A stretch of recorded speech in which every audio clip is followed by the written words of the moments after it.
Imagine baking the world's largest pie. A pie so massive it actually accounts for 24% of all the ingredients on Earth, and then, eating like 99% of it right in your own kitchen. Okay, let's unpack this. Today, we're diving into our sources on India's dairy industry for this deep dive. Right, yeah, it's a huge topic. It really is. They produce a staggering 239.3 million tons of milk a year, but they export almost none of it because the domestic demand just absorbs nearly everything. Yeah, to put that into perspective for you, they are actually both the largest producer and the largest consumer of milk globally. But what is truly unique isn't just the sheer volume, it's how they produce it. Right, because we usually picture these massive corporate mega farms like we see in the West. Exactly. But here, the entire engine is driven by this incredibly decentralized network. We're talking about small and marginal farmers who typically own just like one or two animals. And so instead of 1,000 cows in one facility, it's 1 million households with one cow each. That's it. And what's fascinating here is that women are the absolute structural backbone of this entire system. I mean, they make up nearly 70% of the dairy workforce. Oh, wow. 70%. Yeah. And for these rural households, milking and caring for cattle isn't like seasonal crop farming, right? It provides daily, recurring income. Today, there are over 48,000 women-led village cooperative societies structurally baked right into this economy. I have to push back here, though, just a little, because if you're relying on 80 million independent rural households, standardizing the logistics sounds like an absolute nightmare. Oh, it absolutely does. Right. Like, how are they wrangling 80 million microfarms without the milk spoiling or the quality just wildly fluctuating? I mean, in Western systems, consolidation into those mega farms is the only way to really guarantee a consistent product. It totally sounds like a logistical nightmare. And honestly, for a long time, it kind of was. Yeah. But back in 1946, a cooperative called Amul figured out a bypass to this whole issue. Okay, what did they do? Well, they started with just 247 liters of milk and basically organized the unorganized. They built this brilliant three-tier structure village societies, district unions, and the state federation. Okay, but how does that actually fix the standardization problem? Think of it like a river system. The single farmer with 2 cows is a raindrop. She brings her milk to the local village society, right? Yeah, so that's the stream. Exactly. Those drops pool together into a shared, localized chilling vat.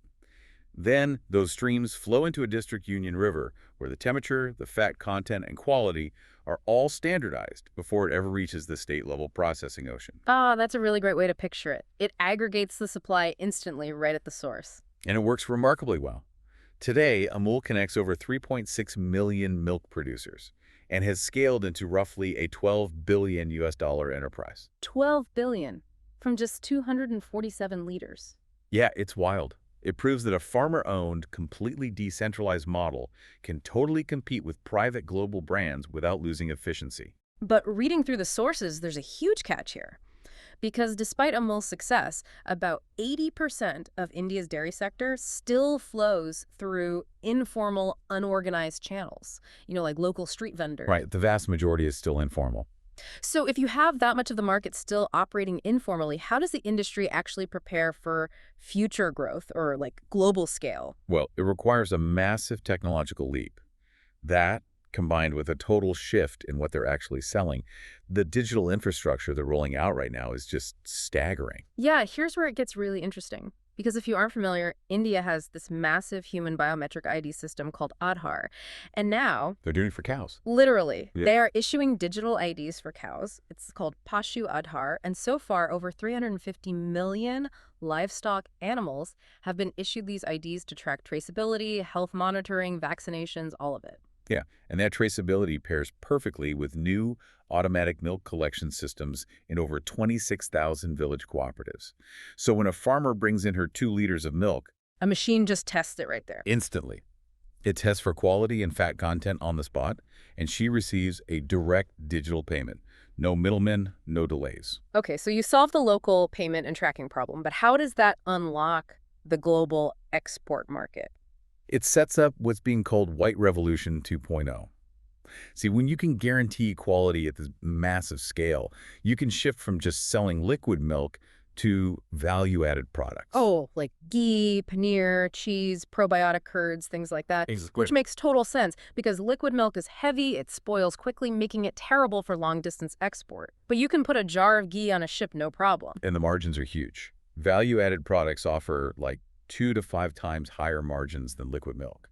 And because of this massive decentralized structure we talked about, Indian ghee is currently 30 to 40% cheaper than European suppliers. Wow, that makes it incredibly competitive in places like Greece or Russia. Highly competitive. So what does this all mean? We're looking at an industry that balances just mind-boggling volume with deep, deep rural inclusivity. Yeah, it remains one of India's most resilient growth engines. Yeah. Because this isn't just about corporate economics, right? It's a mechanism that directly empowers millions of women by putting recurring daily income straight into their hands. It really leaves you with a pretty big question. If India can successfully digitize and organize this fractured network of 80 million independent microfarmers to bake and consume the world's biggest pie, The ultimate pie. right, what other informal global industries could be completely revolutionized using this exact same blueprint? Think about that. Mutual fund investments are subject to market risks. Read all scheme-related documents carefully.